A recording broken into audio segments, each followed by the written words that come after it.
Olá pessoal, boa tarde, eu sou a professora Marcicleide, professora de língua portuguesa da Escola José André Filho. Hoje a gente vai falar dos elementos da narrativa. O que é um texto narrativo? Afinal de contas, um texto narrativo é o no qual eu vou narrar, eu vou contar uma história. Ou seja, eu vou organizar os meus acontecimentos, criar personagens, criar um enredo. E uma narrativa, toda narrativa tem os seus elementos, que são o espaço, onde a história acontece, o tempo, quando a história vai acontecer, onde a história aconteceu, personagens, os agentes que realizam as ações, que podem ser protagonistas, antagonistas ou coadjuvantes. Os protagonistas são os principais, os mocinhos.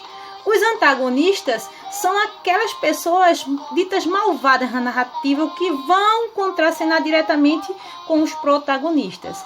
E os coadjuvantes são as pessoas que estão, digamos, ao entorno, que tem pouca visibilidade na história.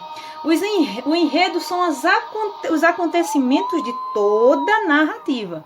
Então, esse enredo se divide em a apresentação, ou seja, a introdução, o conflito, ou seja, o desenvolvimento dessa história, o clímax, o ápice da história, aquele momento mais importante, o desfecho, a conclusão, ou seja, pode ter um final feliz ou pode ter um final triste. Então, os elementos da narrativa vão se dividindo. Então, vejam só, eu tenho toda uma estrutura nos elementos da minha narrativa.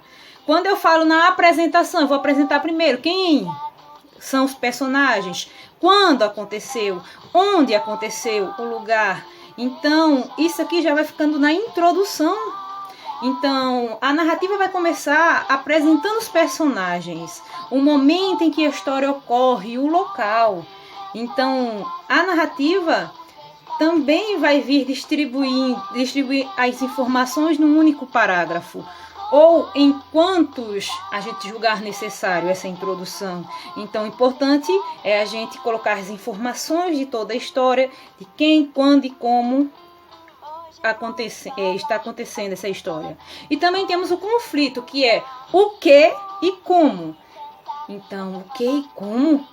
Ou seja, eu vou descrever a motivação dos personagens para agirem dentro dessa narrativa. Ou ele pode ser desenvolvido em vários parágrafos também, contando o que acontece e como isso acontece. O clímax é a parte culminante, a mais importante. O momento em que o personagem enfrenta aquele seu maior e grande desafio. Oxente, professor, então quer dizer que o personagem ele vai dar um bum. Não é explosão não, tá certo, pessoal? Ele vai me dizer qual foi o momento principal, aquele momento que desenrola toda a narrativa. E o desfecho pode ter um final feliz e pode ter um final triste. Esse desfecho, ele vai vir depois do meu clímax. Por que depois do meu clímax? Porque é depois do meu clímax que eu vou ter uma ideia se essa história vai acabar bem ou mal. Ou deixar um final em aberto para novos contos. Tipos de narradores. Os narradores podem ser narrador-personagem, narrador-observador ou narrador onisciente. O narrador-personagem, ele dizia anteriormente, o narrador-personagem, ele participa diretamente dos fatos narrados. Como assim, professora? Diretamente dos fatos narrados. Ou seja, ele está dentro da história, ele está contando em primeira pessoa tudo o que acontece lá dentro. Quando eu digo narrador observador, ele está observando tudo, ou seja, ele vai contar tudo o que aconteceu em terceira pessoa. Ele não participa, ele só observa os fatos. Olha, muito importante que vocês entendam. Narrador-personagem, ele participa da história, narra em primeira pessoa. Narrador-observador, ele observa tudo o que acontece e conta tudo na terceira pessoa. Então, a gente tem que ter cuidado para distinguir todos os dois. E o onisciente, professora? Vejam bem, o onisciente, ele relata tudo, ele sabe tudo sobre o enredo da história. Diferente do observador. O observador só vai contar o que ele está vendo. Já o onisciente não. Ele vai além, ele conta tudo, ele sabe tudo o que acontece dentro da história. Então, estes elementos que eu acabei de apresentar a vocês são os elementos da narrativa. Logo mais, nos próximos slides, eu vou mandar esse mapa conceitual para vocês, tá certo? Outra coisa, a gente viu direitinho quais são os elementos de uma narrativa. Vocês vão assistir o vídeo, obviamente, e depois vão mandar alguma dúvida, alguma pergunta, vão me procurar no WhatsApp. Espero que vocês tenham gostado da aula de hoje. Beijos, se cuidem e fiquem com Deus. Vamos praticar e aprender os elementos da narrativa. Sim, e a nossa leitura de leite vai ser O Pequeno Príncipe. Depois eu digo o que a gente vai fazer com este livro. Vamos lá, pessoal. Tchau, tchau. Fiquem com Deus. Pessoal, eu já ia esquecendo. Eu também vou mandar para vocês um pequeno vídeo onde detalha todos os elementos da narrativa. Vai ser uma animação que conta uma historinha muito legal, tá certo? Logo após, aí a gente começa as nossas atividades. Tchau, tchau, meus amores. Agora sim. Tchau, beijo. Fiquem com Deus.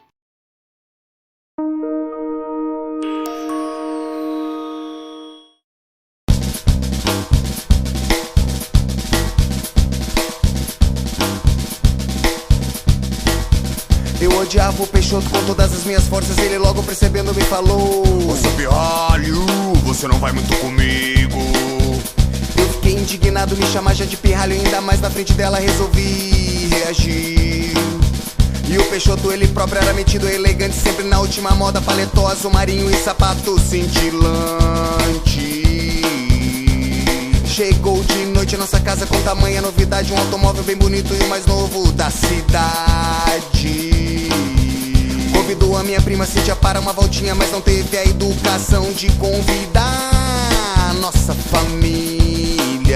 Então me veio uma ideia pra criar uma situação e tentar avacalhá-lo, essa era a intenção. Quando vejo o Hindenburgo, meu cachorro agachado, pronto para liberar o que tinha jantado. Oh, Hindenburgo, não faça isso aqui não. Eu disse baixa em seu ouvido e ele entendeu a missão. Então, como um raio entrou no carro do Peixoto e no banco do motorista largou que era para o esgoto. E o Peixoto, quando sentou no seu carro perfumado, percebeu que o desastre já estava consumado. Chafurdado no assento, acelerou em disparada. Cheirou forte, mas minha prima agora estava liberada. Ela gritou: foi você! Tenho certeza de que isso foi coisa sua, seu moleque! E se dirigiu aos meus pais. Foi ele sim! Ele não gosta do Peixoto, eu sei disso! Fiquei bem triste com essas palavras duras.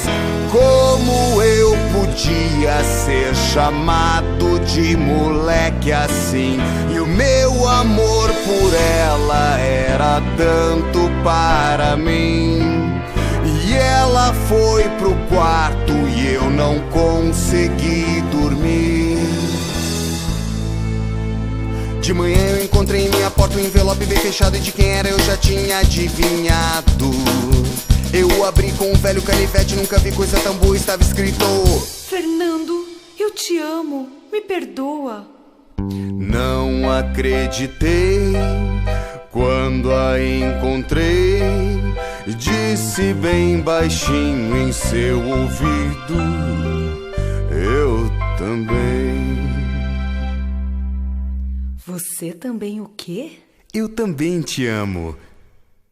Então ela parou, me olhou e sorriu. E aquele foi o dia que a Cíntia então partiu. Depois que ela se foi, eu procurei o seu bilhete Então eu percebi, tinha outro pedacinho de papel. Juntei as duas partes do bilhete e descobri. Fernando, eu te amolei ontem, não foi? Me perdoa te chamar de moleque.